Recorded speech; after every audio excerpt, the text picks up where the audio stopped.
en teología y ahora estamos en un tiempo de desarrollar la maestría. No hemos terminado, pero estamos en el camino. Digo que damos gracias al Señor porque nos ha permitido también conocer a través de nuestra escuela muchas personas valiosas de su reino y que nos han acompañado en este proceso, y Dios los ha mandado para que también formen parte de nuestro crecimiento en su palabra. Y esta mañana nosotros tenemos a nuestro profesor, hermano, amigo, hermano en Cristo, Néstor Díaz, y yo quiero llamarle, pues él tiene la responsabilidad de esta mañana de compartir, de predicar la palabra del Señor desde este lugar. Él se llama Néstor Díaz, yo también soy Peguero Díaz. No he hablado mucho con él, pero si nos sentamos probablemente vamos a salir de ahí siendo familia. Amén. Así que yo les pido otro aplauso para Néstor. Y que desde ahí extiendan sus manos hacia acá y podamos bendecir a nuestro hermano y pedirle a nuestro Dios que se glorifique a través de estas palabras que Él nos trae hoy por medio de su siervo Néstor. Padre, gracias. En el nombre de Jesús, tú eres el Dios de todas las generaciones, el Dios, Padre, que para ti no hay fronteras. Gracias en el nombre de Jesús te damos por este momento y por traer a tu hijo Néstor Díaz aquí hasta tu púlpito.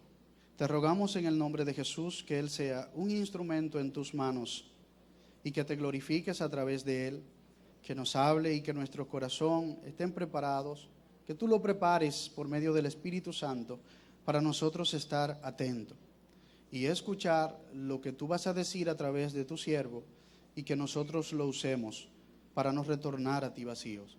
Gracias te damos en el nombre de Jesús. Amén. Gran placer. Un cordial y fraternal saludo para todos los presentes. Creo que en realidad para mí es un gran privilegio estar en esta hermosa congregación presentando la palabra del Señor. Y creo que no solamente es un honor y un privilegio, sino también una gran bendición, porque esta es una congregación que ama la palabra, que ama el estudio de las Escrituras, y creo que congregaciones así no se hallan muy fácil. Así que quiero que se den un fuerte aplauso por estar aquí. Y vamos a compartir la palabra del Señor. Le estaba comentando al hermano Elpidio que hoy vamos a leer la Biblia, porque el tema que compete para el día de hoy es meritorio que se lea mucho la Biblia, pero por razones del tiempo lo que vamos a hacer es mencionar los versículos, usted los anota y los estudia en casa. ¿Qué les parece? Y entonces vamos a resaltar los versículos principales y esos sí serán los que aparecerán en pantalla y también los que ustedes buscarán en sus Biblias. ¿Cuál es el tema que vamos a desarrollar? Bueno, vamos a continuar con la serie de la Galería de la Fe, de los héroes de la fe. Y aunque los personajes que se han mencionado en esa galería son todos del capítulo 11 de Hebreos, hoy voy a traer a un personaje que no está en ese capítulo, pero es un gran hombre y un gran héroe de la fe. Creo que es uno de los personajes más importantes de la historia de las Escrituras y también de la historia de la iglesia, porque es nada más ni nada menos que el autor de más de la mitad de los libros del Nuevo Testamento. Sí, nosotros vamos a hablar sobre este personaje, pero vamos a permitir que sea él mismo que se introduzca. Así que busquen por favor el libro de Romanos, capítulo 1, verso 1, y vamos a descubrir al personaje con el cual nosotros vamos a realizar la disertación aplicable de la enseñanza del día de hoy. Romanos, capítulo 1, verso 1. Romanos 1:1 dice: Pablo, siervo de Jesucristo, llamado a ser apóstol, apartado para el evangelio de Dios. Sí, vamos a hablar del apóstol Pablo. Y el título que le hemos colocado a esta homilía es Pablo, apóstol de gracia y firmeza. Creo que en este sentido nosotros vamos a utilizar dos palabras claves para poder comprender la vida del apóstol Pablo y de ahí realizar las aplicaciones personales a nuestras vidas actuales. Las palabras claves son gracia y firmeza, o gracia y compromiso. Pablo, un hombre de gracia y firmeza, tal y como diría Charles Swindoll en un libro que escribió con ese título. Y en este sentido, la introducción que tenemos es que no se puede abarcar todo el pensamiento del apóstol Pablo debido a la magnitud del personaje, demasiado amplio para poder tratarlo en unos minutos. Y es que el valor de Pablo en la galería de la fe es indiscutible, es innegable. Número uno, porque Pablo tenía un compromiso directo con Dios. Un compromiso directo con Dios, que lo llevó, número dos, a tener un compromiso directo con el prójimo. Y número tres, a hacer una revalorización de tres elementos. Número uno, del mundo. Pablo tenía una idea muy clara de cuál era el valor del mundo en su escala de prioridades. Pero también él hizo una revalorización de las relaciones que se tienen en el mundo. De ahí que Pablo sea un excelente comentador y un excelente promotor de las relaciones interpersonales. De ahí que a Pablo lo utilicemos incluso para dar charlas pastorales sobre matrimonio y consejería. Porque Pablo habla del matrimonio, Pablo habla de la relación de los padres con los hijos, incluso Pablo habla de la relación de los empleados y de los jefes. Y por último tenemos una revalorización de la iglesia. Pablo contempla a la iglesia como el cuerpo de Cristo, cuya cabeza es Cristo. Y por lo tanto la iglesia es el organismo, no la institución. Para Pablo la iglesia no es una institución, es un organismo vivo, a quien cataloga como cuerpo, que se sustenta de Cristo como cabeza y que depende de la armonía de los miembros que la forman, del mismo modo como tu cuerpo y mi cuerpo dependen de la armonía de las células que la conforman. Y esto es prácticamente lo que nosotros podríamos hablar de todo lo que se abarcaría en el día de hoy. Así que la pregunta sería, ¿cómo estudiar un tema tan profundo? ¿Cómo estudiar un personaje tan magnífico? Creo que para ello vamos a trazar un bosquejo que incluya, número uno, presentar los datos personales del apóstol Pablo. Número dos, lecciones personales que podemos extraer de su vida. Y número tres y final, aplicaciones prácticas. Entonces vamos a hablar, número uno, de datos personales del apóstol. Número dos, lecciones personales. Y número tres, aplicaciones. Comencemos con los datos personales. En primer lugar, Pablo nació en una ciudad en específico. ¿En qué ciudad nació? La ciudad de Tarso, ubicada en la provincia de Cilicia, en lo que hoy es Turquía. Una ciudad que en la época del apóstol Pablo era un emporio comercial. Y también era un lugar cosmopolita porque allí confluían diferentes grupos étnicos y también diferentes grupos religiosos. Es decir, que Pablo desde el principio tuvo contacto con los gentiles. Por el hecho de que vivió en una ciudad gentil, la ciudad de Tarso. Tal y como lo dice en Hechos 26:4. Nací en una ciudad no muy insignificante, la ciudad de Tarso. Sí, la ciudad de Tarso era significativa en la región. También era una ciudad donde había una universidad. Una de las universidades más importantes de la zona estaba en Tarso. O sea que Pablo también tuvo contacto con la educación universitaria. Y por último, la ciudad de Tarso era una ciudad donde había una comunidad judía muy cerrada. Lo que implica directamente el pensamiento posterior del apóstol en torno a su celo como perseguidor de la iglesia, ya que vivió y perteneció a una comunidad muy cerrada. Ahora, aunque Pablo nació en Tarso, Pablo no se educó en Tarso. ¿Dónde se educó el apóstol Pablo? El verso 4 del capítulo 26 de Hechos nos da la respuesta. Hechos 26:4. ¿Cómo dirá? Dice en el libro de Hechos 26:4 de la siguiente manera. Hechos 26:4 dice: mi vida, pues, desde mi juventud, la cual desde el principio pasé en mi nación. ¿Dónde? En Jerusalén. Sí, naciste en Tarso, pero te educaste en Jerusalén. Y se educó precisamente a los pies de Gamaliel. Gamaliel, según Hechos 22:3, pueden anotar el verso, no tienen que buscarlo. Hechos 22:3 dice que se entrenó a los pies de Gamaliel. ¿Y saben ustedes quién rayos era Gamaliel? Gamaliel era el nieto de Gilel. Y Gilel es el padre de los fariseos, el más grande rabí que tuvieron los judíos. De hecho, el padre de una de las ramas del fariseísmo. Los fariseos tenían como fundador a Gilel y Gamaliel era el nieto de Gilel. Pablo se entrenó con la crema innata del fariseísmo, con razones que dice fariseo de fariseos.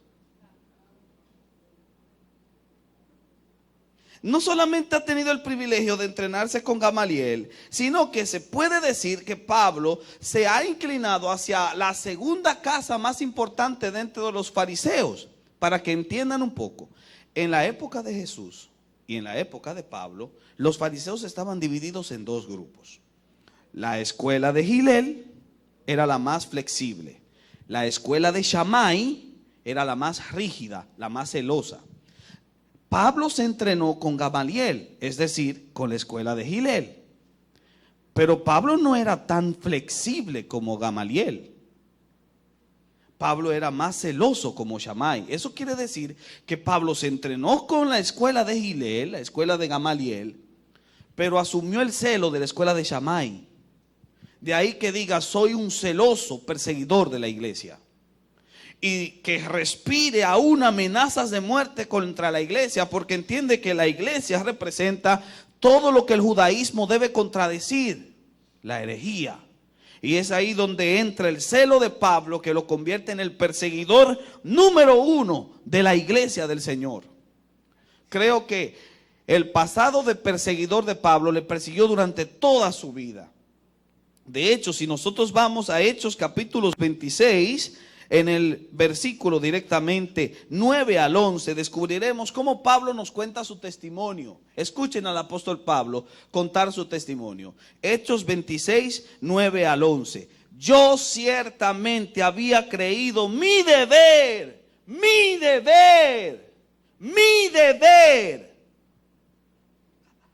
hacer muchas cosas contra el nombre de Jesús de Nazaret, lo cual también hice en Jerusalén. Yo encerré en cárceles a muchos de los santos, habiendo recibido poderes de los principales sacerdotes, y cuando los mataron, yo di mi voto. Y muchas veces, castigándolos en todas las sinagogas, los forcé a blasfemar. Y enfurecido sobremanera contra ellos, los perseguí hasta en las ciudades extranjeras. Sí, Pablo odiaba el nombre de Jesús. Lo odiaba con todas las fuerzas de su ser. Lo odiaba con todo el corazón, con todo el alma, con todas las mentes, con todas las fuerzas. Odiaba el nombre de Jesús. Y sin embargo, algo pasó con él. ¿Qué pasó con Pablo? Dejemos que él mismo lo cuente en el verso 12 del pasaje citado. Ocupado en esto, iba yo a Damasco con poderes y en comisión de los principales sacerdotes, cuando a mediodía, oh rey, se lo está contando al rey Agripa, oh rey, yendo por el camino, vi una luz del cielo que sobrepasaba el resplandor del sol, cual me rodeó a mí y a los que iban conmigo.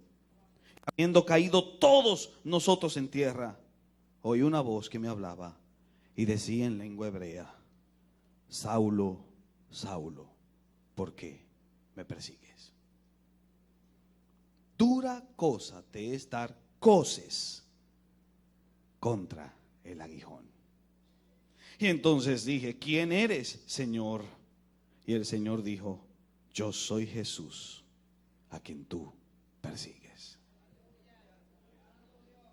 apóstol Pablo, el Saulo de Tarso, aquel perseguidor celoso que se entrenó con la crema innata del fariseísmo y que ha odiado el nombre de Jesús y ha tratado de exterminar a todos los que creen en el nombre de Jesús, se ha encontrado con el mismo Jesús que le ha dicho: te estás dando coces contra el aguijón, y eso es duro. Es como tratar de pisotear una y otra vez un clavo que está hacia arriba en la tierra. No puedes vencer al clavo, el clavo te vence a ti.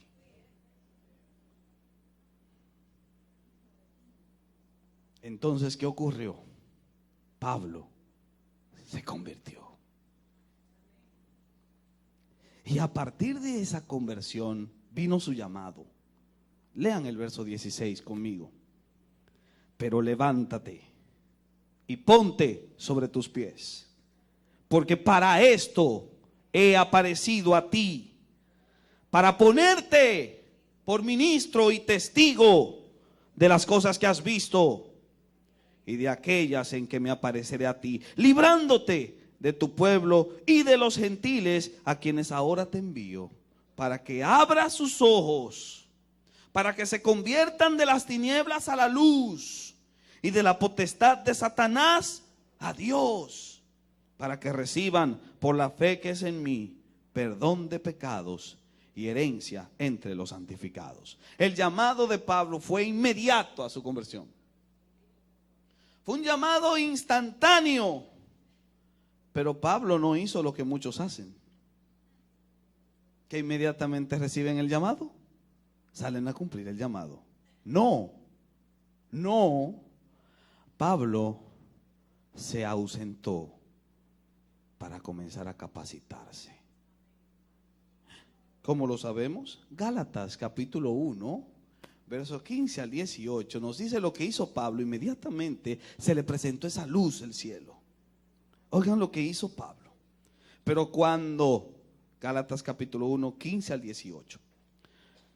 Pero cuando agradó a Dios, que me apartó desde el vientre de mi madre y me llamó por su gracia, revelar a su Hijo en mí, para que yo le predicase entre los gentiles, no consulté enseguida con carne y sangre, ni subí a Jerusalén a los que eran apóstoles antes que yo, sino que fui a Arabia, al desierto de Arabia, y volví de nuevo a Damasco. ¿Y cuánto tiempo duraste en el desierto capacitándote, Pablo? Verso 18, después, pasados 3 años. 3 años de capacitación, instantáneamente recibió el llamado.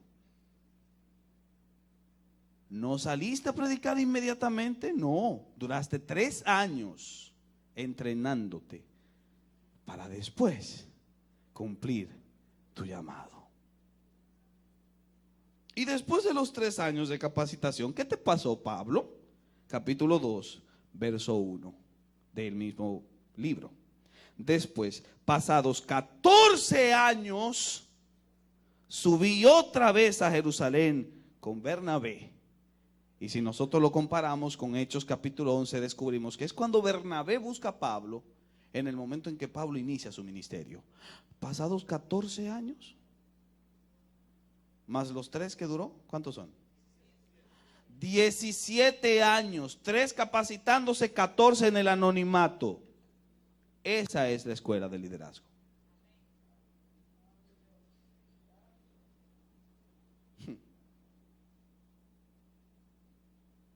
¿Qué dirá el apóstol Pablo de los grandes hombres de Dios que hoy tenemos, que dicen: no necesito capacitarme para predicar el evangelio? ¿Qué dirá el apóstol Pablo de aquellos que, por el hecho de que dicen tengo algo que decir, dicen todo menos lo que deben decir?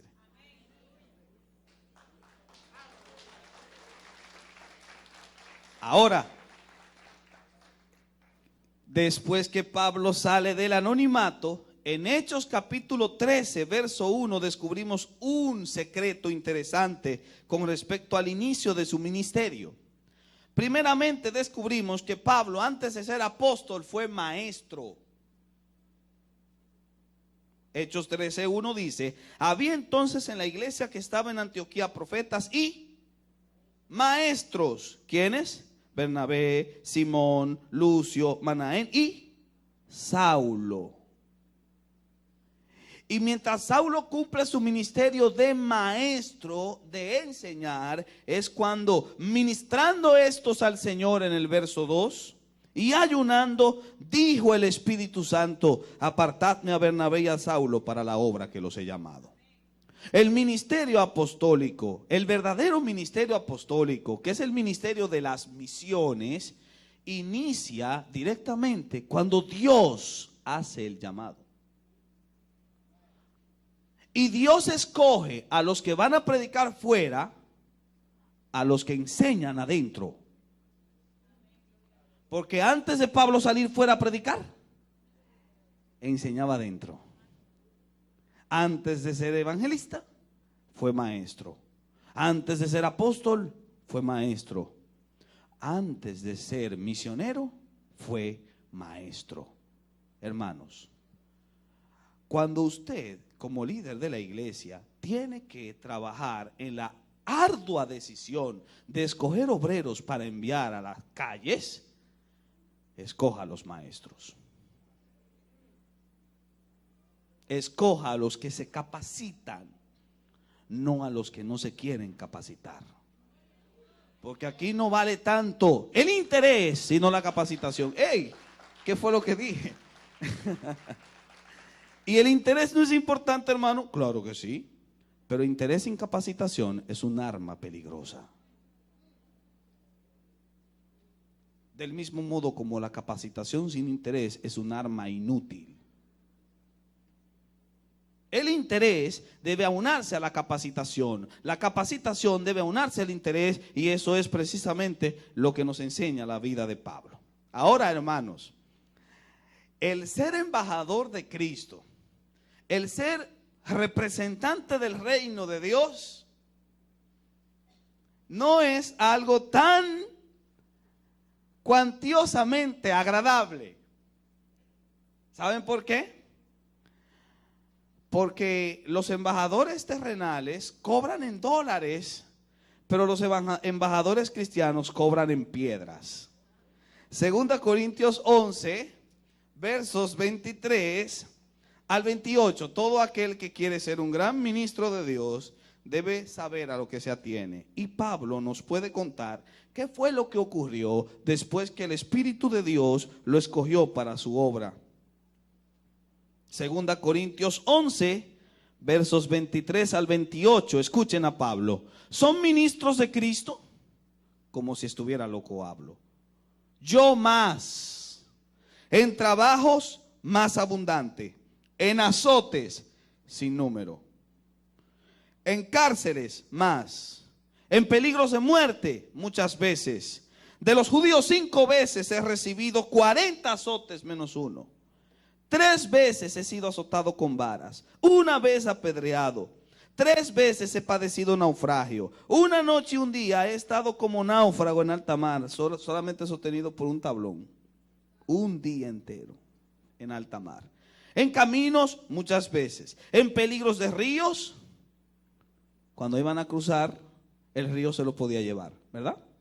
Peligros de ladrones que asaltaban en el camino, peligros de los de mi nación, peligros de los gentiles, peligros en la ciudad, peligros en el desierto, peligros en el mar, peligros entre falsos hermanos, en trabajo y fatiga, en muchos desvelos, en hambre y sed, y todavía sigues, Pablo, en muchos ayunos, en frío y en desnudez. Y además de otras cosas que no quiso mencionar, lo que sobre mí se agolpa cada día, la preocupación de todas las iglesias. Ese es el precio que paga el líder cristiano.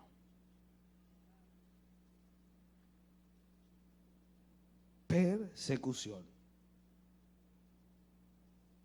Y una persecución que acabará con una gloriosa jubilación. No. ¿Saben cómo acaba la vida de Pablo? 2 Timoteo 4, 6 al 8. Miren cómo acaba la vida de este gran e incansable hombre de Dios. 4, 6 al 8, 2 Timoteo, porque yo ya estoy para ser sacrificado. Y el tiempo de mi partida está cercano. El apóstol Pablo fue decapitado por orden del emperador Nerón en el año 65 después de Cristo. Pablo perdió su cabeza por causa del reino de los cielos. Esos son los datos personales de un hombre como el que estamos analizando. Sin embargo, en medio de la derrota, Pablo saborea la victoria. Ya él lo había dicho. La leve tribulación que estamos pasando no se compara al peso de gloria que vamos a recibir. Y miren lo que Pablo ve justamente cuando el hacha del verdugo está a punto de arrancarle de cuajo la cabeza del cuello. Escuchen lo que dice: he peleado la buena batalla, he acabado la carrera, he guardado la fe. Por lo demás me está guardada la corona de justicia, la cual me dará el Señor, juez justo en aquel día. Sí, ¿saben qué fue lo que impulsó a Pablo a que, a pesar de todas las situaciones que pasó, siguiera adelante? Lo que impulsó a Pablo fue su esperanza, la esperanza de que algún día estaría con el Señor, aquel que le había perdonado todos sus pecados, aquel a quien tanto había odiado, pero ahora lo ama de tal modo que muere por él. Esos son los datos personales. ¿Qué lecciones entonces podríamos extraer de una vida tan genuina? Bueno, las lecciones personales que corresponden a nuestro segundo bloque las vamos a dividir en 3 puntos. Primero vamos a ver las lecciones que extraemos de la vida pasada del apóstol Pablo. Luego vamos a ver las lecciones que extraemos de su conversión, de su vida pasada, de su conversión. Y en tercer lugar, vamos a ver las lecciones que podemos extraer de su vida posterior a la conversión, hasta su final. Comencemos con su vida pasada. ¿Qué aprendemos de la vida pasada del apóstol Pablo? Bueno, el apóstol Pablo, antes de ser cristiano, fue un perseguidor de los cristianos. ¿Por qué el apóstol Pablo perseguía a los cristianos? Porque era religioso. Y ahí está el peligro de la religiosidad fanática.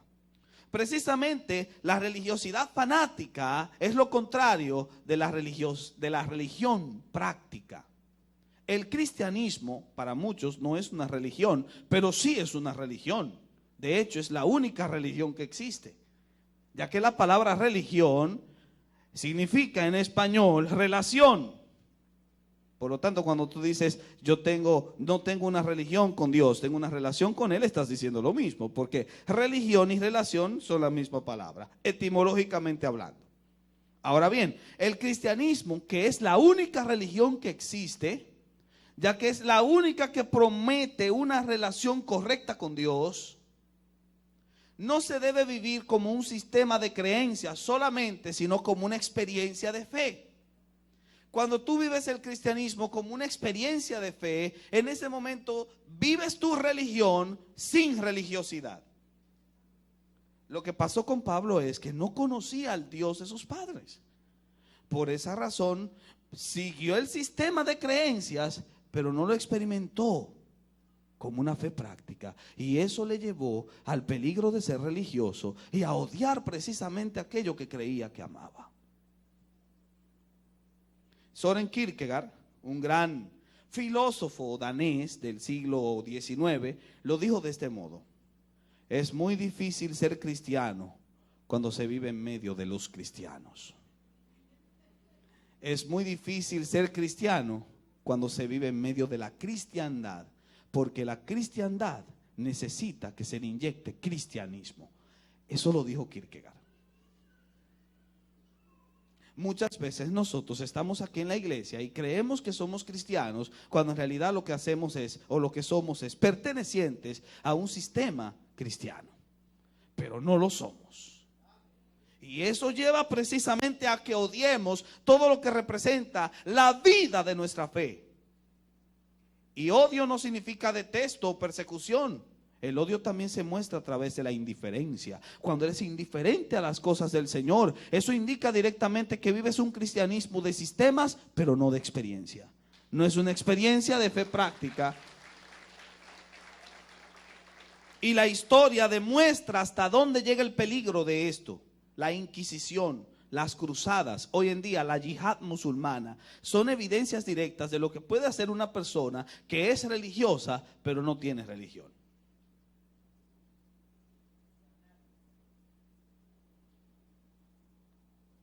Hay ejemplos bíblicos. Caín vivió una religión de obras, ya que su ofrenda fue la ofrenda de su propio esfuerzo, los frutos que yo coseché. ¿Y qué hizo Caín? Mató a Abel, aquel que representaba la verdadera religión, aquella que se esconde tras la sangre de los becerros, reconociendo que solo por medio de la sangre hay remisión de pecados. Sí, Caín mata a Abel porque Abel tiene una verdadera religión y Caín tiene una religión personal basada en sus propias obras.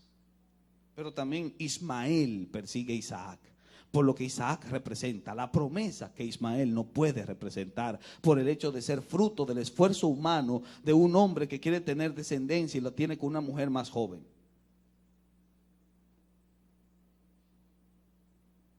En este sentido, la historia anterior de Pablo nos enseña que el peligro de una religión basada en las obras conduce a que se persiga la religión basada en la gracia.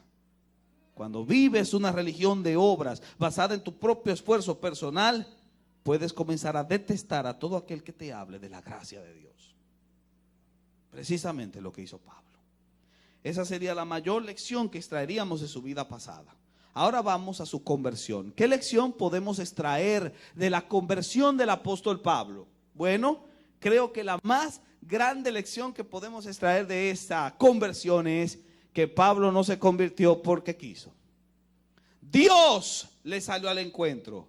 Por gracia sois salvos, diría Pablo más adelante. Y lo diría con total convicción porque él mismo experimentó esa gracia salvadora. Dios le salvó por gracia. ¿Y por qué Dios lo salvó? Porque lo había elegido de modo incondicional. Leímos Gálatas 1:15. ¿Cómo decía el pasaje? Dios se agradó de revelarme a su Hijo porque me había escogido desde antes de la fundación del mundo. Desde antes de estar en el vientre de mi madre. La elección de la salvación es soberana. Por eso en cada carta que Pablo escribe siempre saluda por la gracia de Jesucristo. Por la gracia de Jesucristo. Por la gracia de Jesucristo. Está totalmente convencido de que la salvación es común a nosotros por la gracia de Jesucristo. De ahí que dependa de la gracia, no de sus obras. Y las obras que hacemos, Efesios 1:10, aún esas obras Dios las preparó de antemano. Es una dependencia total de Dios. Es una negación total del hombre. El hombre no tiene nada que aportar en su salvación. Lo único que aportas para tu salvación es el pecado que la hace necesaria. Pero la obra de la salvación, la dinámica de la salvación depende totalmente de la gracia del Señor. Y si tú crees que la salvación depende directamente de las cosas que has hecho o de la oración que hiciste, hermano, estás en un grave error. Y el apóstol Pablo te sale al encuentro y te dice, tienes que reconocer que solo por gracia eres salvo. Y si eres salvo por gracia, ¿cuál es tu deber después de ser salvo? Mostrar esa gracia, ya que si recibiste por gracia, debes dar por gracia. En este sentido, la seguridad de la salvación no es un concepto de Calvino, como mucha gente cree. Es un concepto del apóstol Pablo. Se destila directamente de sus escritos cuando aclara que la salvación es por gracia y que dependemos total y únicamente de esa gracia. Ese es el mejor ejemplo, la mejor lección que podríamos extraer de su conversión. De su vida pasada extrajimos la lección del peligro de vivir una religiosidad sin religión. Y de su conversión extraemos la idea de que la salvación solo es por gracia. Ahora pasemos a su vida posterior, que es el tercer punto, y ahí extraeremos varias lecciones importantes.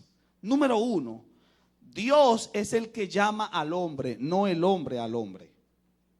El llamado de Pablo, como vimos en Hechos 13:1, fue directo del Espíritu. El Espíritu fue que dijo que los apartaran para el ministerio que Él había preparado para ellos. En este camino nosotros no nos autopromocionamos. En este camino es el Señor que promociona.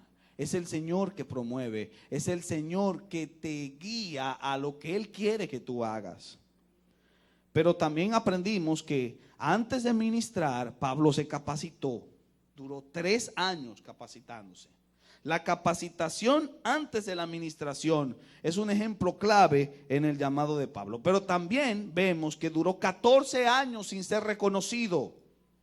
El anonimato en Pablo es más consecuente que su misma fama, ya que el apóstol Pablo no anhelaba la fama.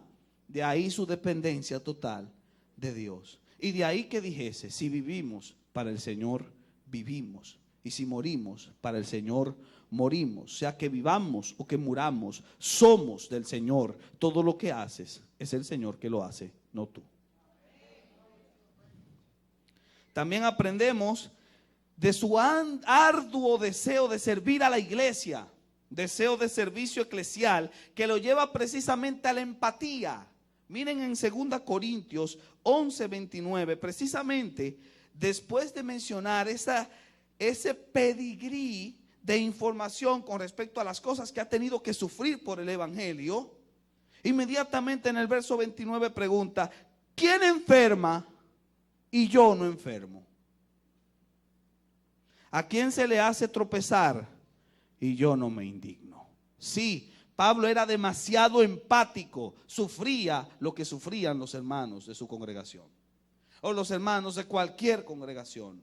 Pablo tenía una idea universal de la hermandad cristiana y por eso podía sentirse indignado cuando en algún lugar algún cristiano era ofendido o se le hacía tropezar, pero también se enfermaba cuando se enteraba de que un hermano estaba enfermo. Oh, gran ejemplo para nosotros cristianos posmodernos. ¿Te has enfermado tú alguna vez ante la triste noticia de la enfermedad de un hermano? ¿Y por qué Pablo se enferma cuando escucha que un hermano está enfermo? ¿Por qué se indigna cuando escucha que a un hermano lo han hecho tropezar? Porque él ve a la iglesia como una familia. Gálatas 6:10 lo dice, haced todo bien a todos, pero mayormente a los de la familia de la fe. Para Pablo la iglesia es una familia, más que una comunidad. Porque la comunidad tiene cierta relación de parentesco, pero la familia tiene mayor parentesco que la comunidad. La iglesia es una familia, la iglesia es un cuerpo. 1 Corintios 12:12, la iglesia es el cuerpo de Cristo. Y si somos un cuerpo, somos miembros los unos de los otros.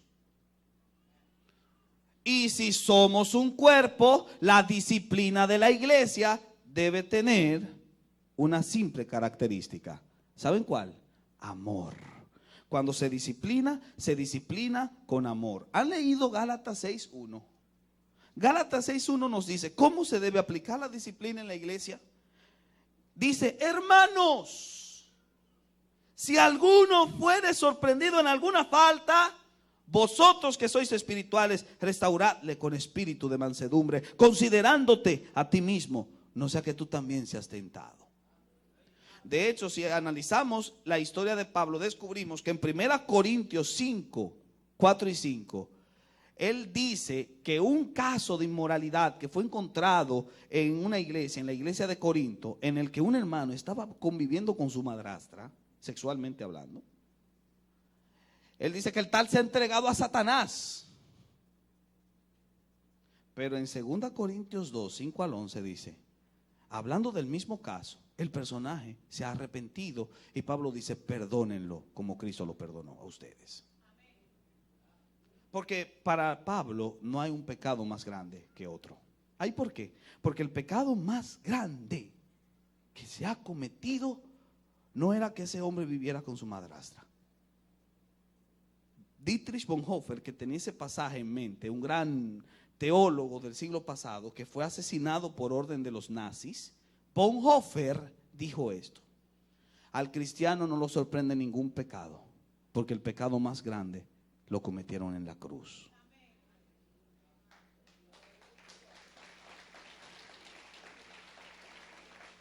Así que la disciplina de la iglesia debe ser con amor.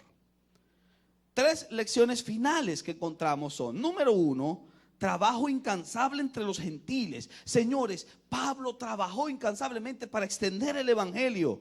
Pablo contextualizaba el mensaje. Al judío se hacía judío, al griego se hacía griego. Pero también lo hacía de modo desinteresado. Pablo no cobraba por predicar el evangelio. Y tenía una disciplina tal que decía: así como corren en una carrera, yo corro, golpeo mi cuerpo. Disciplina total. Y también en medio de sus sufrimientos que identifica como un aguijón en la carne, Pablo asume una actitud diferente. Cuando se encuentra con un aguijón al que le ha pedido al Señor que lo quite, y el Señor le dice que no, Pablo, número 1, reconoce que el aguijón que tiene es para ser más humilde, para que la grandeza de las revelaciones que he tenido no me hiciese perder. Pablo entiende que las aflicciones que ha tenido que pasar en la vida son motivo para ser más humilde, no para quejarse más. Humildad, dependencia. En medio del sufrimiento dice: bástate en mi gracia, porque mi poder se perfecciona en tu debilidad. Dependencia.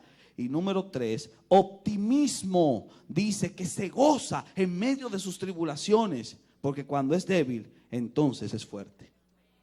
El optimismo que Pablo tiene ante las situaciones difíciles se debe a que él reinterpreta las circunstancias y dice: lo que me pasa, el Señor lo ha ordenado, y si el Señor lo ha ordenado, es para mi bien. Quizás por eso Pablo fue fiel hasta el martirio. Pablo murió de modo sangriento, sin embargo la palabra de victoria estaba en su boca. He peleado la buena batalla. ¿Por qué? Porque tiene una esperanza que nace de una estrecha relación con Dios. Como lo dice en el libro de Colosenses 3:3, su vida estaba escondida en Cristo. Cristo era su vida, y por esa razón Pablo no se queja ante las situaciones que le ha tocado vivir. No alza la voz al cielo y dice: Señor, ¿por qué a mí, el hombre que tú has escogido? ¿Por qué a mí? ¿Por qué a mí, el hombre que no te ha fallado?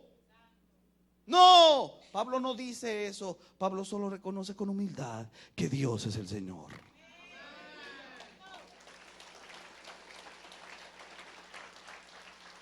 Y por eso Pablo se identifica tanto con Cristo que puede decir: la muerte de Cristo yo la sufro, yo la paso. Con Cristo estoy juntamente crucificado. Y si he muerto en Cristo, he resucitado con Cristo, dice en Romanos 8:11, para que ya no viva yo.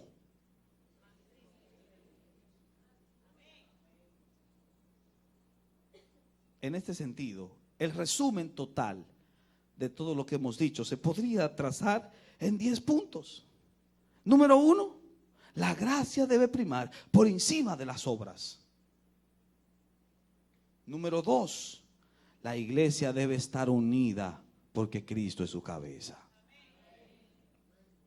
Número 3, ¿cómo se mantiene unida la iglesia? A través de la palabra, la doctrina.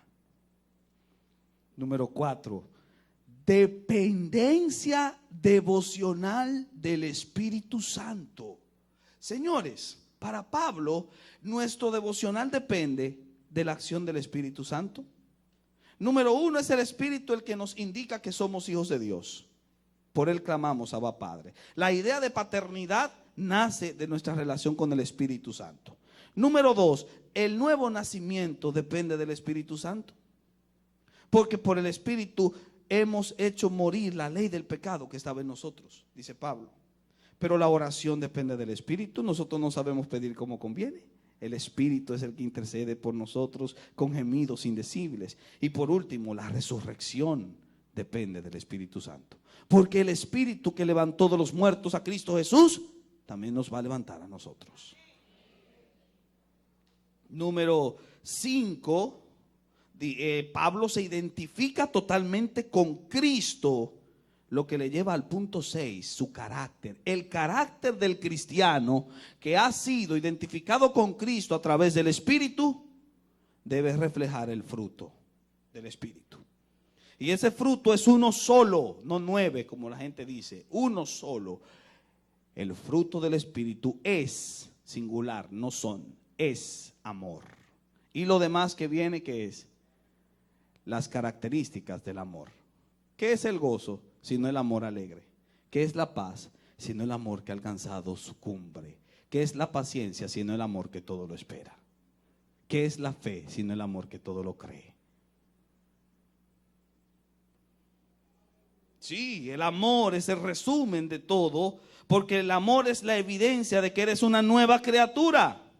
De modo que si alguno está en Cristo, nueva criatura es, dice el apóstol, las cosas viejas pasaron. Y si tú eres una nueva criatura en Cristo, ¿para quién debes vivir? Para Cristo. Sea que vivamos o que muramos, somos del Señor. Porque tú, hermano, hermana, para Pablo eres olor, eres un perfume que los demás deben inspirar. Eres una carta que los demás deben leer. ¿Quieres que te diga más? Podríamos entrar al punto 8, su mensaje. El mensaje de Pablo es crucéntrico. Pablo solo predica la cruz de Cristo, el sacrificio de Cristo. Y ese sacrificio de Cristo le lleva a tal punto que ruega a la gente que se convierta.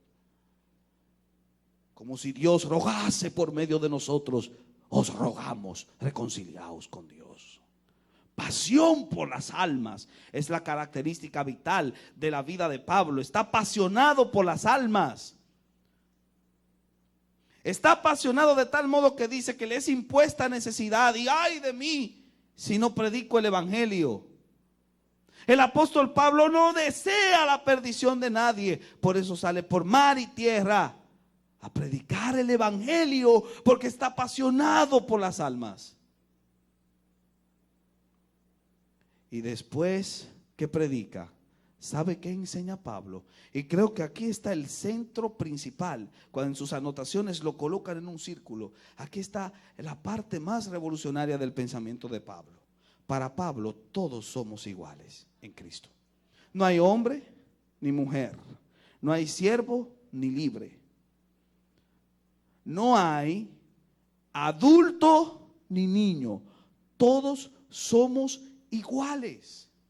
Ese concepto de igualdad que encontramos en varios pasajes de las cartas de Pablo, como en Gálatas 3:26 y en Romanos 10:12, podría explicar el por qué Pablo le dice a Filemón en el verso 12 y en el verso 16 que a su esclavo Onésimo lo reciba como un hermano. La igualdad que Pablo promueve fue tan revolucionaria que llevó a la abolición de la esclavitud. La esclavitud fue abolida por hombres como William Wilberforce en Inglaterra en el siglo XVIII, principios del siglo XIX. ¿Y quién era William Wilberforce? Un ávido lector de las cartas de Pablo. Por esa razón en China, en la India, todavía no se ha abolido la esclavitud.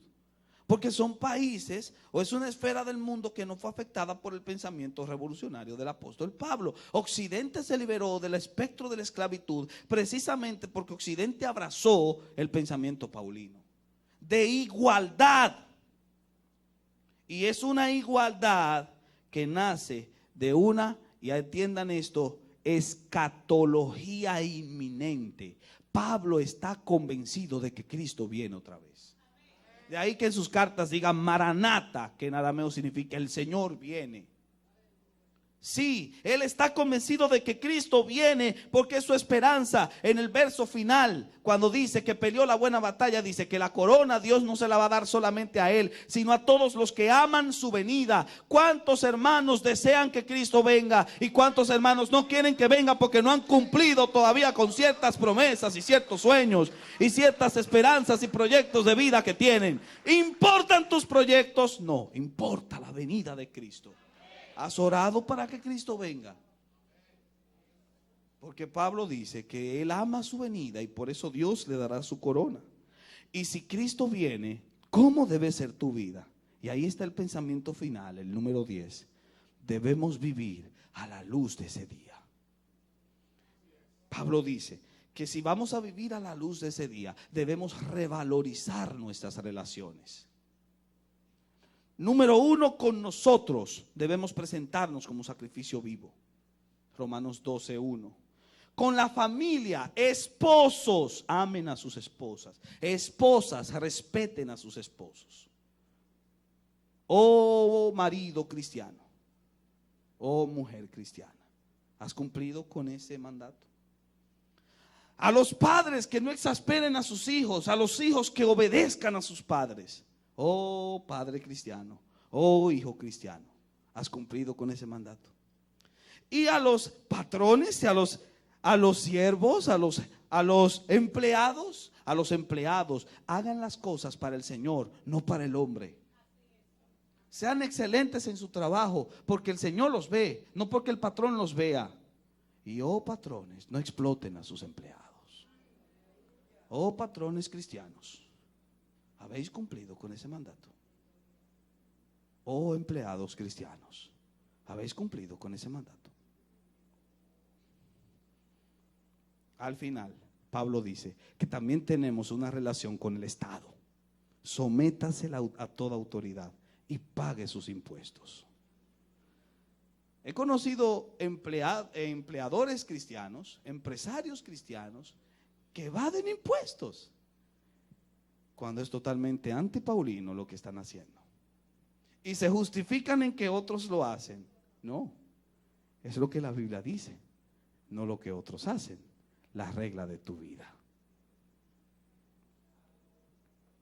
¿Cuál es la palabra final que resumiría el pensamiento de Pablo?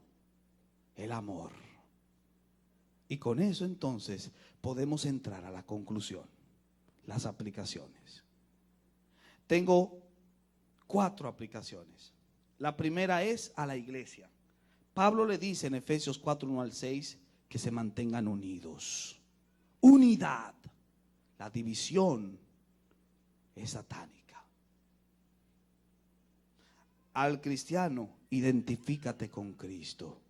Haya pues en vosotros el mismo sentir que hubo también en Cristo Jesús. Y al líder cristiano, Pablo le dice, traza bien la palabra de verdad. O sea, córtala derecho.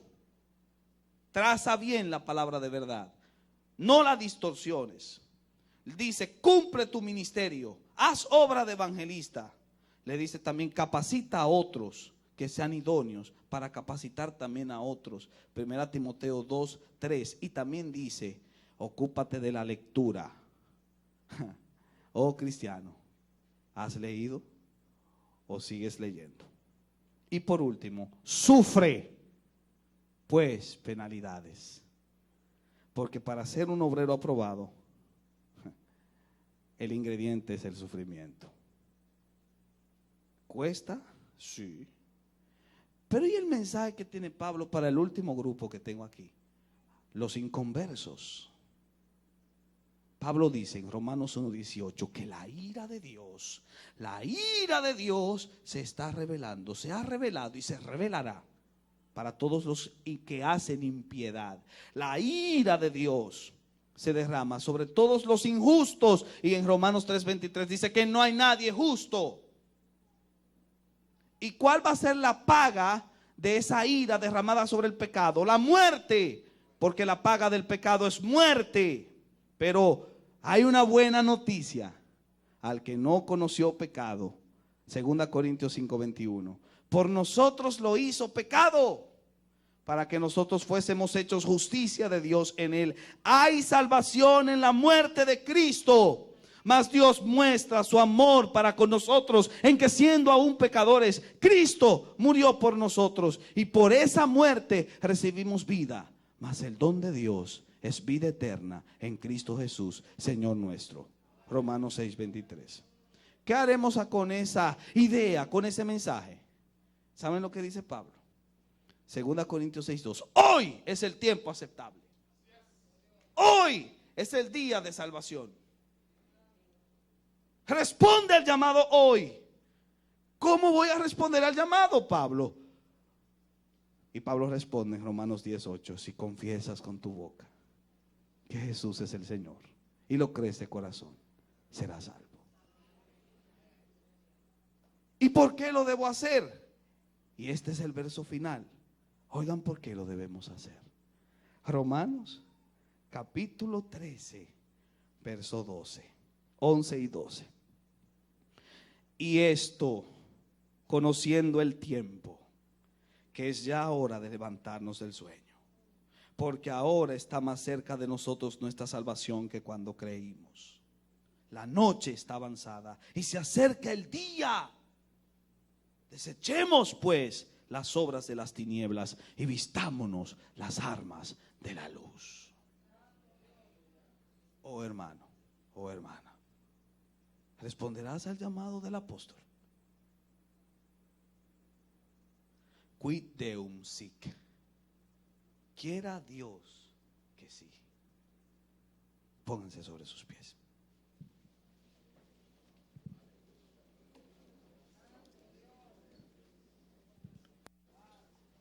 Oh amante Padre Celestial,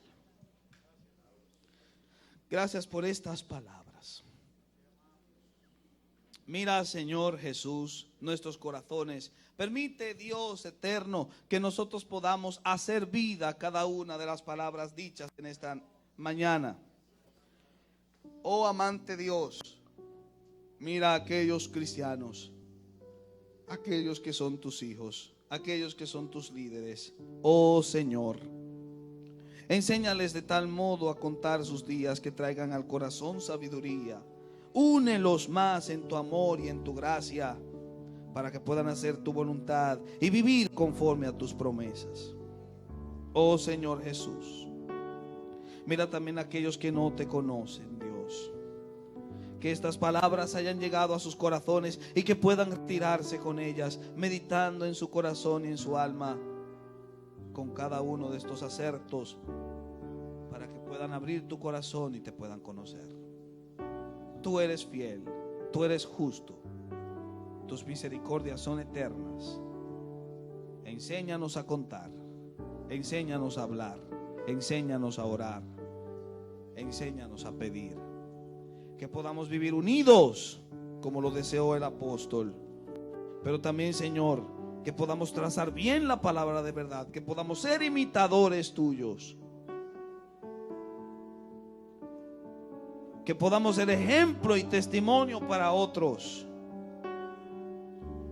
Y más que cualquier otra cosa en la vida, que podamos amar tu venida, amar tu regreso y esperarte. Sabemos que lo harás. Ministra los corazones de todos los presentes ahí donde se encuentran. Y Señor Jesús, permite, Dios, que puedan revalorizar sus relaciones a la luz de tu palabra expresada por este gran luchador. Sí, Señor, ayúdanos a servirte conforme a tu misericordia, conforme a tu palabra, en el nombre de Jesús. Recuerden bien que lo que hemos visto el día de hoy, que lo que hemos estudiado, que lo que hemos leído, debe convertirse en nuestra praxis, en nuestra práctica, debe convertirse en nuestra realidad. Sí, el apóstol Pablo fue un gran hombre, pero tú también tienes al mismo Dios que le llamó, al mismo Dios que le capacitó, al mismo Dios que le dio las fuerzas para seguir adelante. Sí, hermano, sí, hermana, tú vas a seguir adelante conforme a las misericordias de Cristo. Quiera el Señor que podamos responder a ese llamado. En el nombre de Jesús.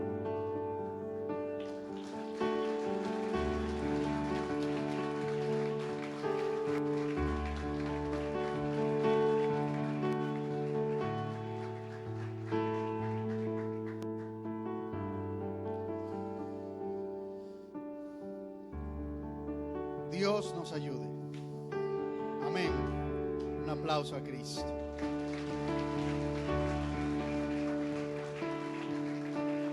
Quiero llamar a la pastora Allison. Pastora Allison. Sí.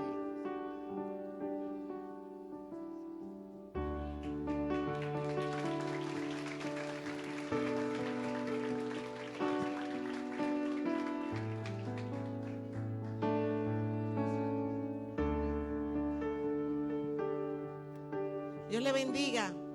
Estamos bendecidos y en victoria.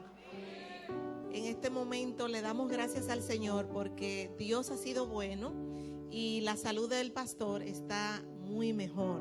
Así que agradecemos por sus oraciones y gracias a todos los hermanos por el apoyo que nos han mostrado durante este tiempo.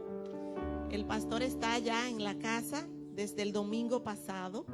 Así que todos los que gusten visitarle, yo sé que ustedes han estado muy deseosos y muy ansiosos por saber del pastor.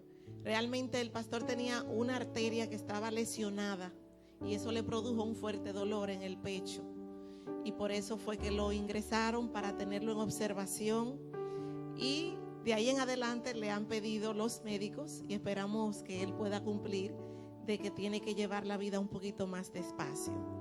Así que Dios nos dé la sabiduría y la gracia, la mayordomía para saber tener buen dominio del tiempo, de la salud, de los alimentos, del trabajo, porque hay mucho trabajo por delante, pero sí el Señor quiere que vivamos más sabiamente y yo sé que esa es la oración de ustedes. Todo el que guste ver al pastor, él está en la casa, así que pueden hacerlo y ya él está desde el domingo pasado, pero el doctor pidió que esta primera semana que él estuviera en la casa, que estuviera tranquilo y en reposo. Pero ya de esta semana en adelante él puede recibir todas las visitas y gracias a todos de parte de nosotros como familia le damos las gracias por el apoyo. Y que sean visitas breves, claro, porque él no debe tampoco el otro extremo. Que sean visitas breves como Fernanda, que preparó ella preparó un cartel y lo puso allá en el hospital y decía visitas breves y yo me lo llevé a la casa y lo tengo allá puesto. Pero sí pueden irlo a visitar. Gracias por su apoyo. Y en otro tono de todas las personas que tienen células de niño, yo tengo un material que me han entregado y estoy buscando algunos líderes como Grinaldi, Rosalina. Si están acá, por favor, Edilcia, pueden procurar conmigo un material que vamos a estar impartiendo. Y para cerrar, no puedo cerrar sin seguir hablando de células.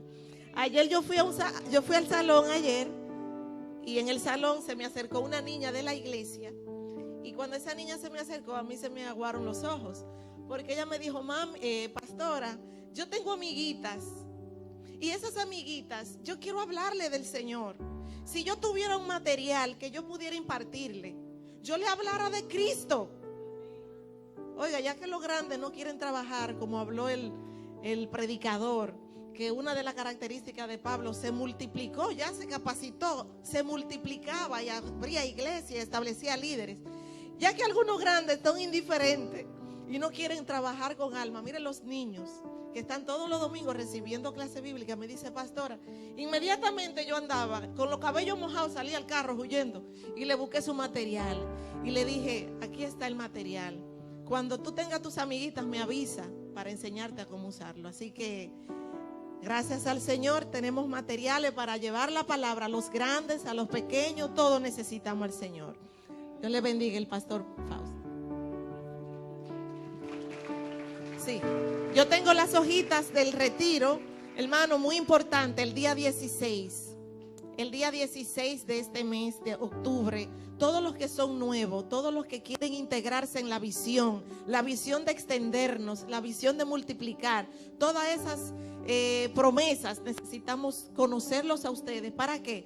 Para entrenarlos. Y luego que ustedes son entrenados en la palabra, entonces ser enviados. No falten, por favor, a este retiro del día 16 de nuevos creyentes. Una señora se me acercó y fue a la oficina y dijo: yo estoy aquí y yo no vine para ocupar una silla, yo vine aquí para servir, yo vine aquí porque... Y yo le dije: hermana, ¿quién le trajo? Nadie. Yo vi el letrero. Oiga, el letrero está discipulando, está evangelizando, está atrayendo. Dice: yo vi el letrero y vine, yo vivo aquí en Padre Las Casas, yo quiero que alguien vaya a mi casa o que ustedes me digan a dónde yo puedo ir para ir a una célula. Y empecé yo a hablar con Mercedes. Digo: yo no es mía, tal es mía. Me dice Mercedes: no, yo la quiero. Así que el Señor no quiere a nosotros. No es peleando uno con otro, sino arrebatándole las almas al enemigo. En el nombre de Jesús. Dios le bendiga. Aleluya. Ahí de pies vamos a cerrar nuestros ojos por un momento y a darle las gracias al Señor. Padre, gracias por lo que tú nos has dicho en esta mañana, por tu manera de enfrentarnos y de decirnos tu verdad. Gracias por llegar a mi corazón con tu palabra, Dios. Nos arrepentimos en el nombre de Jesús si en algún momento nosotros le hemos dado la espalda a lo que tú nos has dicho.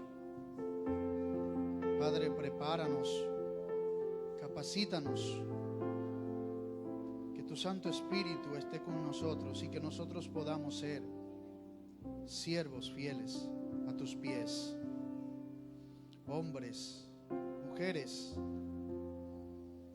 que defiendan bien la palabra de verdad y que la presentemos sin tener de qué avergonzarnos.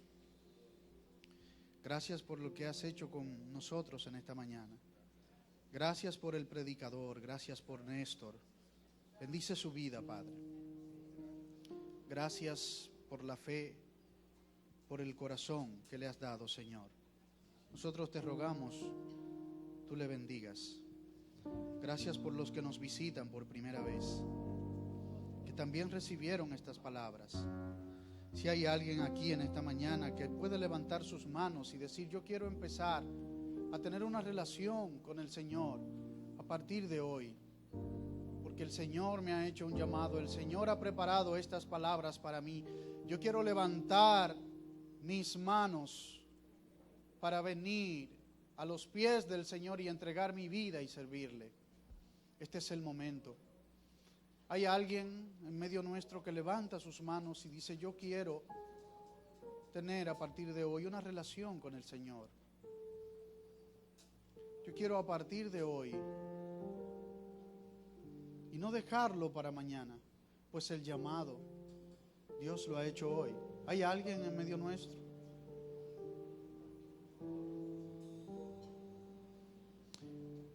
Damos gracias a Dios.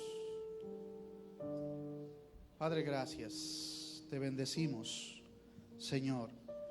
Te bendecimos. Y has dicho en tu palabra que no hay excusa el día del gran día delante de ti. No hay excusa.